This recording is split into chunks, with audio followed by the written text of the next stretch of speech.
like to introduce my partner, Panagiota, Dafniotis, to explore the legal intricacies of smart cities focused on intellectual property and technology. Panagiota is a partner and national lead of Dentons Intellectual Property Group.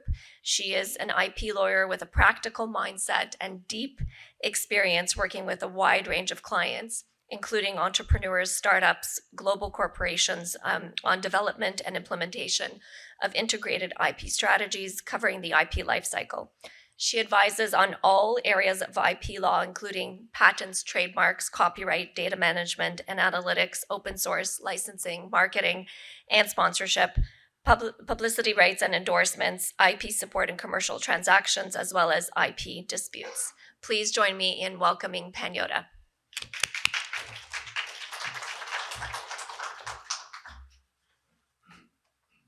Thank you for that. Hello, everyone. It's nice to see you all. Some familiar faces, some new faces. So it's great to be here. And as Kat mentioned, my presentation is about balancing innovation and legal protection in the smart city context and as it relates to intellectual property.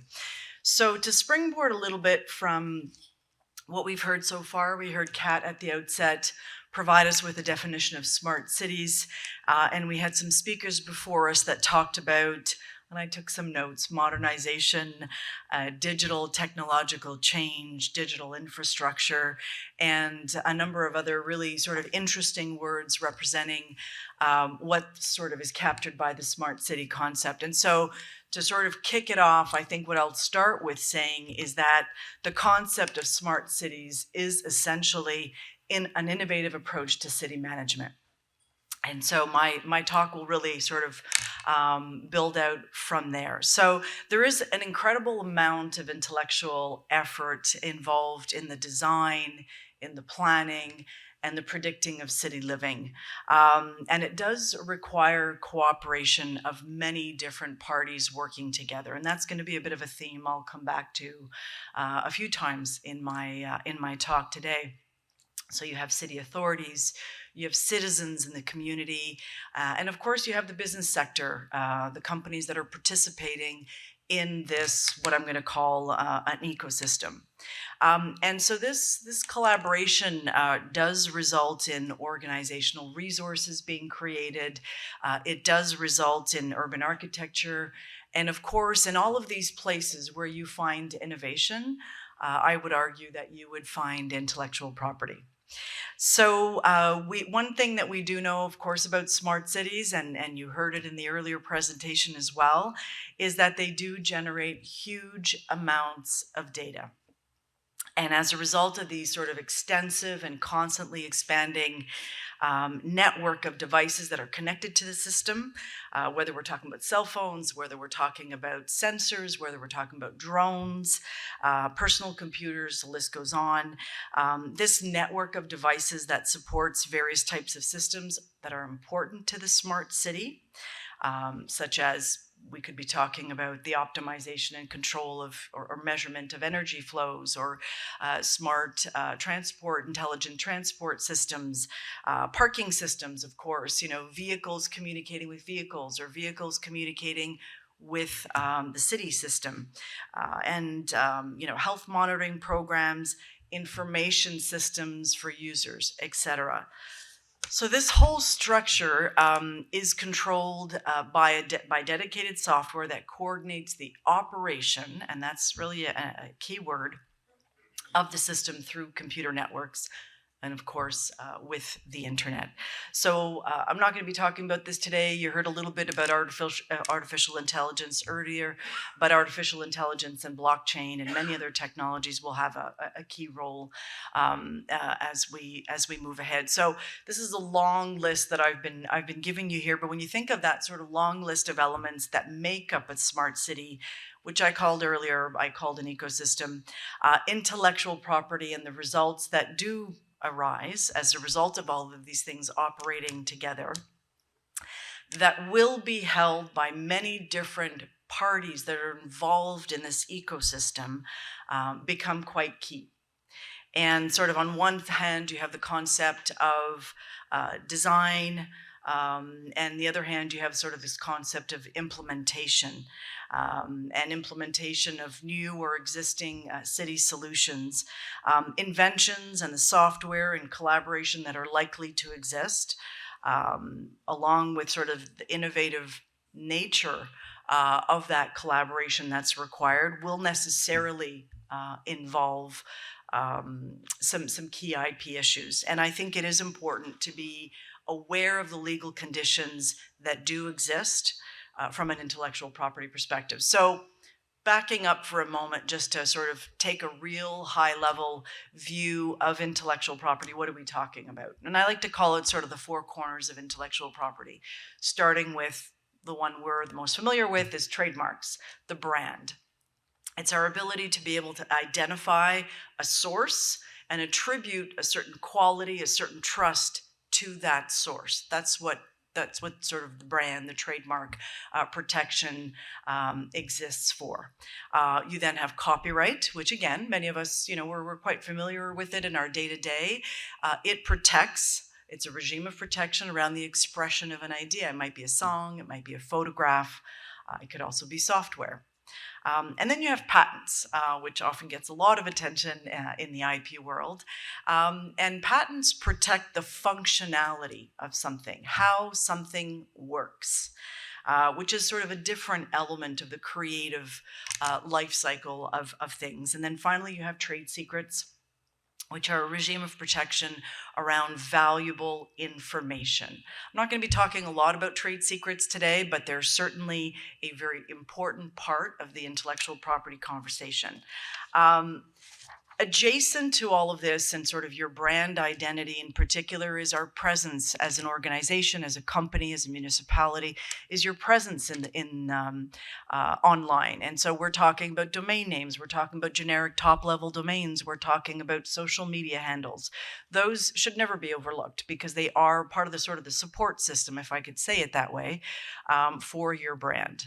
And last but not least, not directly relevant to a lot of what we're going to talk about, but just for completeness, I do mention that there is a regime of protection for industrial design, and those that are familiar with this concept in other regions, they're often called design patents, but this form of protection protects the appearance of a finished article. So the aesthetics of a particular, could be a really unique chair or some other device, but it's really just a protection for the appearance of an article.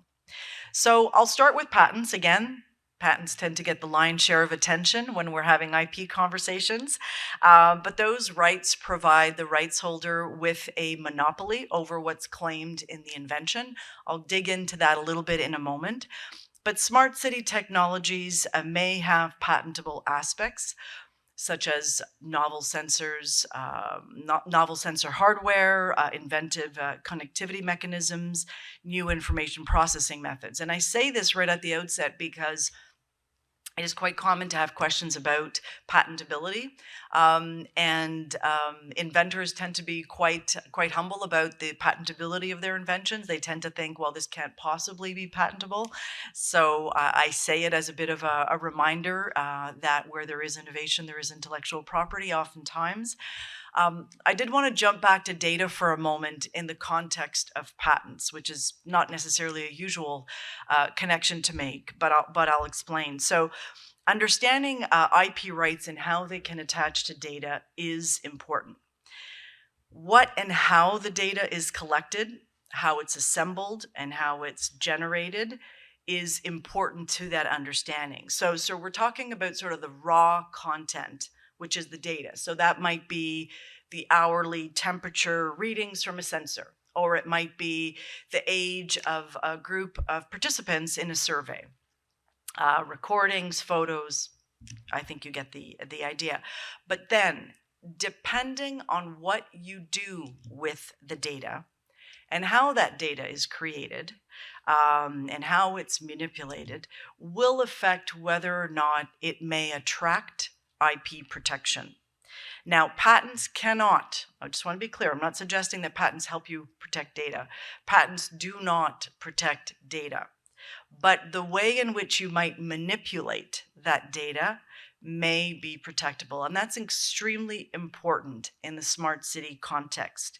So the structure of, I'll call it the database, might be patentable if the data was stored, and I'm going to use the word stored, but there's kind of more that I could say than just stored, is done so in a technically novel or and a non-obvious structure. So again, coming back to data, I think that was an important point to sort of underline from a patent perspective. So if we move away from that for a moment and we talk more about sort of, again, smart city technologies, they interact, they communicate and exchange informations from many different sources. So interoperability is very important.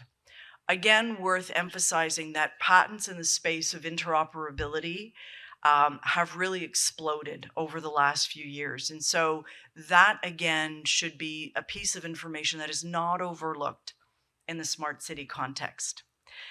So why patents? What would be the point? What's the advantage? And so, you know, the rights holder of a patent, someone who has a patent that has issued, does gain a monopoly over the invention that is claimed in that patent. Now, it's a time-limited monopoly. Generally speaking, it's about 20 years.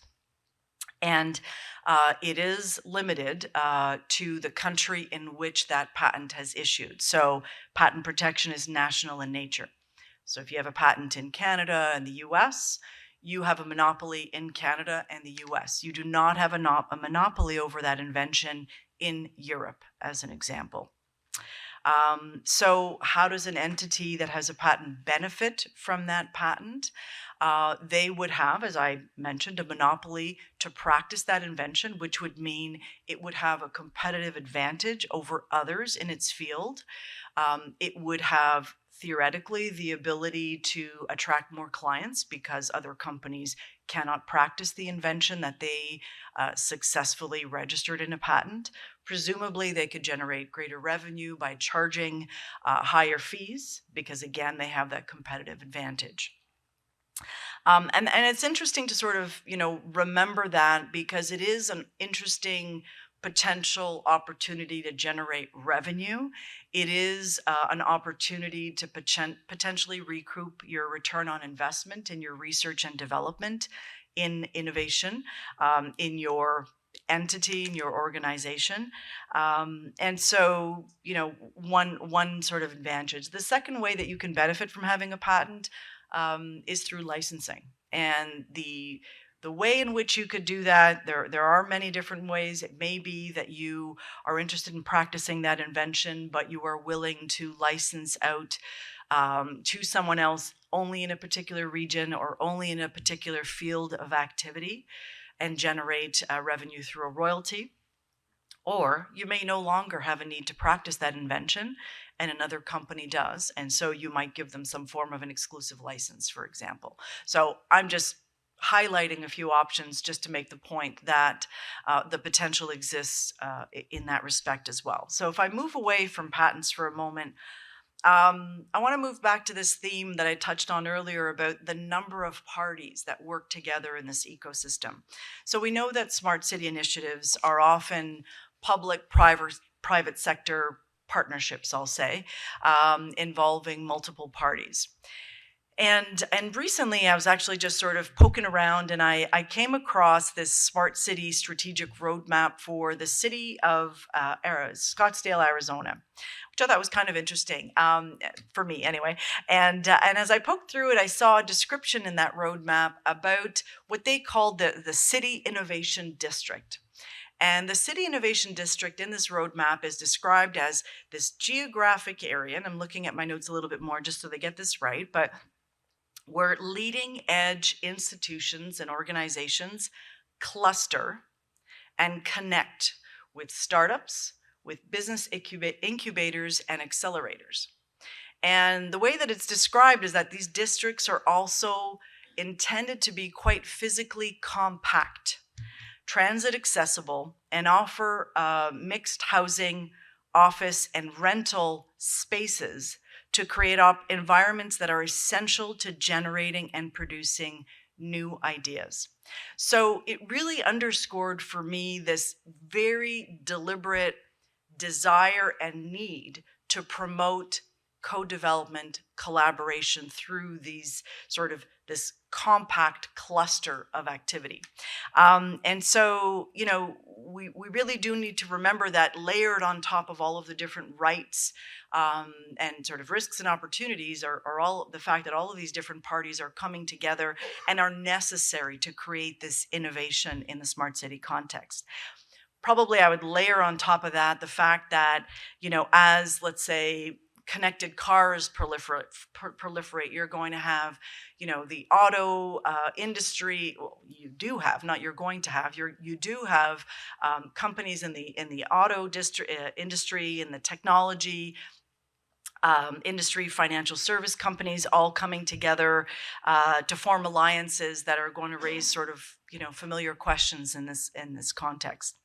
So if we sort of bring that all together, what often comes up in the context of collaborations with third parties are discussions around the allocation of IP ownership and the rights to use. And this is naturally because there is an effort by multiple parties to actually create and improve, create new things or improve existing systems, technologies, products and services. So I thought it might be helpful just to run through just a short list of the kinds of questions that are important to that collaboration, for that collaboration to be successful. These are the kinds of things you should be thinking about at the outset, and that will certainly be relevant to the agreement that you'll put in place. So what is each party contributing? Sounds very basic, but I will tell you that it is sometimes quite hard to describe what each party is bringing to the table. And I'm talking beyond resources. How many FTEs are you going to allocate to this project? That's important. But what IP, what technology, what know-how are you bringing to the table? And oftentimes you'll see a definition for background IP in the agreements. And that's quite important to define because it becomes the foundation for much of the rest of the discussion. Does the party contributing that background IP continue to own their IP? Usually they do. But is the other party acquiring any rights to use that background IP? And is it limited just to this project, as an example? Does the other party acquire any other rights? And what does that look like from an ownership or use perspective? And this is where patents come back into the discussion. That party contributing, loaning out, licensing out its background IP for this project may also have some patents and a monopoly to that invention. Presumably, and hopefully they would be providing some form of license to the other parties involved in that project to use. You would expect. So it doesn't always happen though. But and then just in terms of the actual collaboration itself, who's creating what, and did they do it alone? Did they do it jointly with others? And what's the expectation in terms of the ownership of that output? And so that would be sort of, let's call it the new IP, which often referred to as foreground IP or other ways of referring to it. So what are the expectations on ownership? What are the expectations on use? Time limited, limited to field, limited to jurisdiction, and the list goes on. Typically, those contributing IP and technology to these types of projects would expect a license back, but what form that license takes there's a fair bit of variability. Copyright. I'm just going to take a minute or two to talk about copyright because it is nonetheless important. Copyright law can be used to protect data that smart city technologies can collect and analyze. But I do want to be clear. Facts are not protected by copyright. Unless there is some sort of originality, there's an original compilation that is involved. I'm not getting into the definition of an original compilation under the Copyright Act and under relevant law, only to say that you do need, there's a threshold of originality in terms of what happens with facts with data in order to attract copyright protection. But worth mentioning that the law surrounding who owns machine-generated works is evolving, not just in Canada, but around the world, and something to keep your eye out on. And smart city technologies become more complex and interconnected. There may be copyright protection sort of that attaches to the data that is analyzed and how it is handled, something to be aware of. Open source, we can probably speak for an hour just on open source, so I'm just touching on that briefly, only to say that open source software is sometimes used in the smart city, in smart city technologies. And an open source license is one where source software code is made available to the public. Available and freely available does not mean free to use. There has to be recognition in your organizations that there are conditions attached to that use. There is a license, and it is important to comply with that license. That license may have obligations, for example, to make the software that's derived from using that open source available to the public. There could be limitations on commercialization as well. So something to keep your mind, to keep in mind. Trademarks, I'm going back to the sort of the easy area of IP. I wanted to take a minute to talk about official marks, just because I find that this is an area that municipalities, as an example, may not be familiar with. So official marks are actually a unique feature of Canadian trademark law. And what they do is they actually afford a broad scope of protection to, let's say, a badge, a crest, a logo, a word mark that a public authority has adopted and is making use of in Canada. And so there's a certain way of going about it. It's like a trademark application that is filed. You put the registrar on notice. You have to prove that you are a public authority. You have to prove that you have adopted that mark and are using it.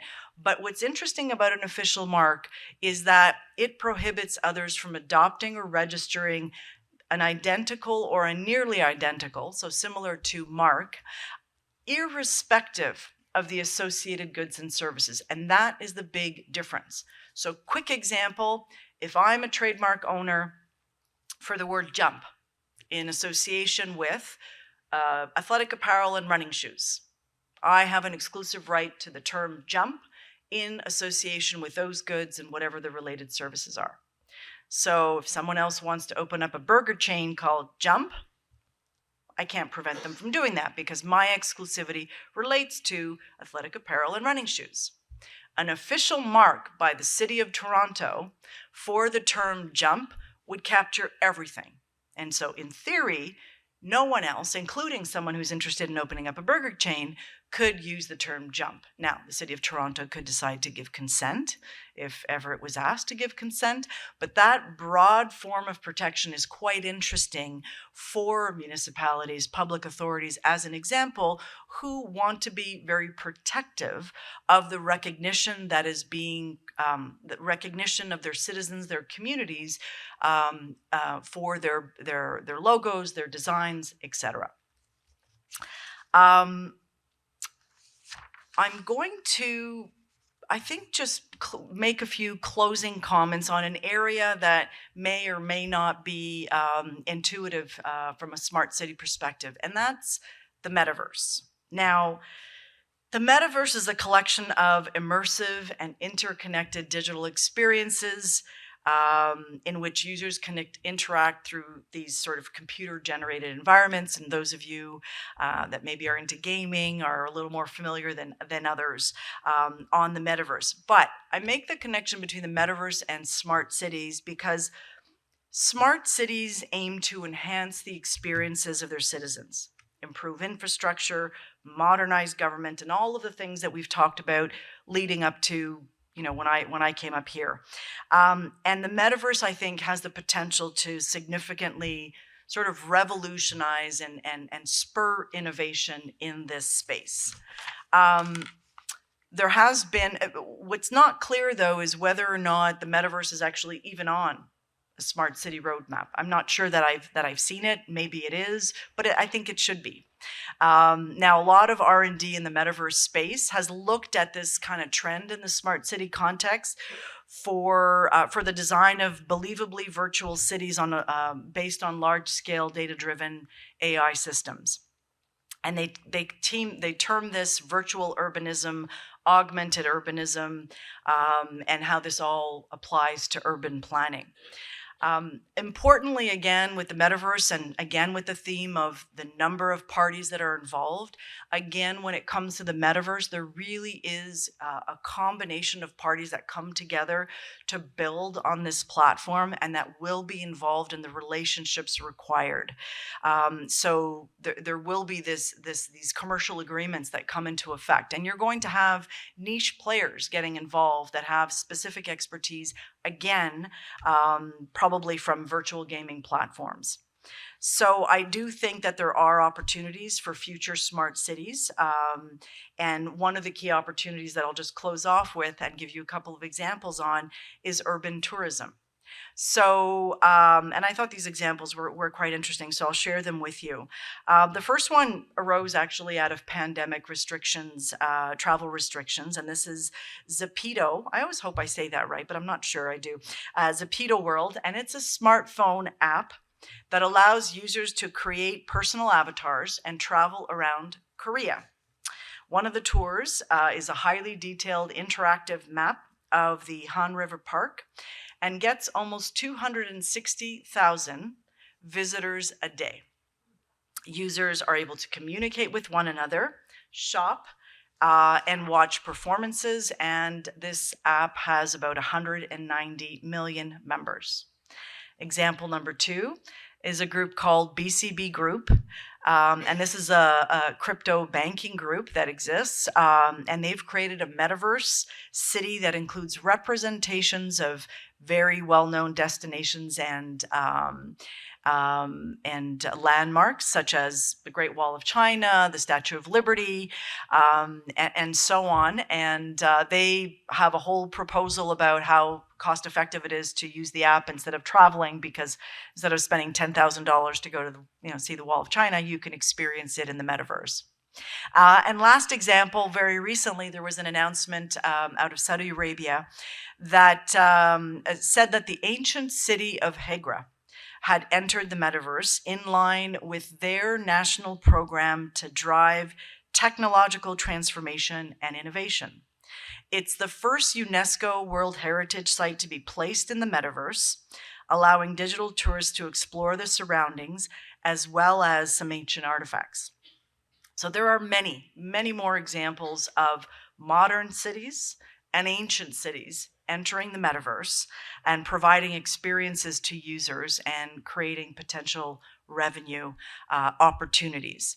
And all of these are, really rich in innovation and really rich in intellectual property issues. So I think all of these are relevant to the future of smart cities. So thank you for your attention today. I appreciate it.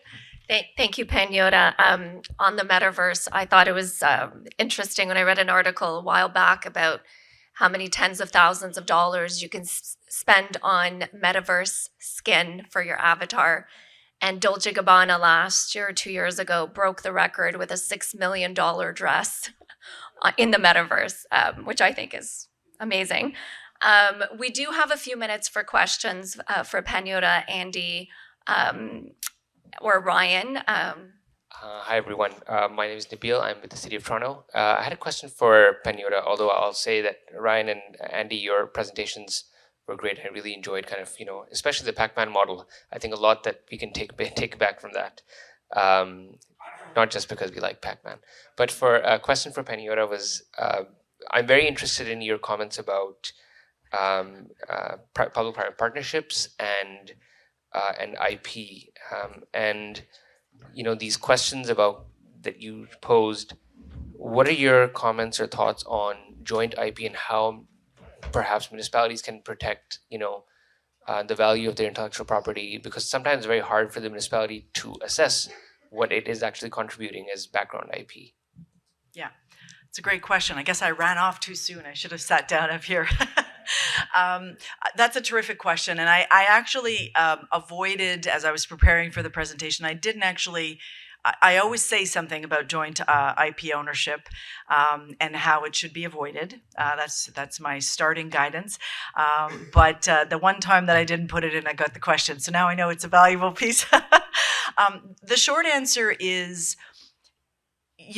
it's really difficult to co-own something that you want to be able to use, commercialize, exploit, that may be sensitive, including sensitive information of your organization, and sort of there's a longer list of that.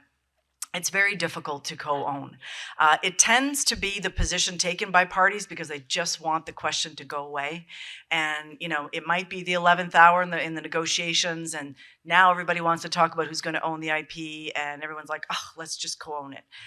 It is, I really do emphasize that it's something to be avoided. It cannot be avoided all of the time. That's the truth. But you should try. What I do say to that point, and I say it to, to who we're representing or who might be on the other side of the table if I was representing them. But, you can secure all of the rights that you need in terms of intellectual property without necessarily owning it. We would love to own it. You always want to own because you tend to believe, and it can be true that it's better to own because you can do more with it. But I would argue that you can actually negotiate a very robust license that gives you what you need, even if you can't own that IP. So the short answer: avoid joint ownership as much as possible, and don't discard the opportunity of a robust license to give you what you need. Looks like we have another question from John in the front row. Thank you. John Young from the Intelligent Community Forum. For the speakers, you talk a little bit about public-private partnerships. And as I'm going around the world, I'm beginning to see that there's much more partnership happening at two other levels. One is called the triple helix, which is public, private, and academia coming together. And now one that's emerging is actually a quadruple helix, which says all of those three, but they have to bring in the citizen. And we just saw that with what was happening at Sidewalk Labs. That was an experience of the quadruple helix. Could you speak about that and where you see it going in North America? Perfect. And you're absolutely right that there is, and there has been increasingly in Canada and other jurisdictions, an increased emphasis on collaborating with academic institutions, and we've actually seen that in some of our major financial institutions that have set up corporate AI labs, and are working directly with universities and have relationships directly with universities for fundamental and then applied research. So certainly we're seeing technological development involving academia for sure, and we did see, sort of like you talked about for Sidewalk Labs, that another layer of cooperation. I think what that emphasizes is the complexity, because the interests are sometimes aligned and sometimes not. And so it sort of complicates the multi-party relationship, and how do you address risks and opportunities that all the parties have. I mean, I'll sort of pause there, but. Yeah, I think folks can hear me because I've got the lapel mic on. And I suspect, I don't know if Andy's still on the line. I think Andy may have some thoughts on this, but I wanted to speak to your last one around the kind of quadruple helix of bringing citizens in. I think in the digital innovation space, for any level of government, but municipalities in particular, trust is a really important foundational element, right? And I think the smart cities experience here in Toronto, which again others here would have more experience on than I do, highlighted that if you don't have citizens involved, we've seen a number of examples now in Canada and around the world where the technology allows us to do pretty amazing things, but the trust from the citizenry may not have caught up, and in some cases for good reason around that. And we've hinted a few times this afternoon around artificial intelligence and what's coming down the pipe around that.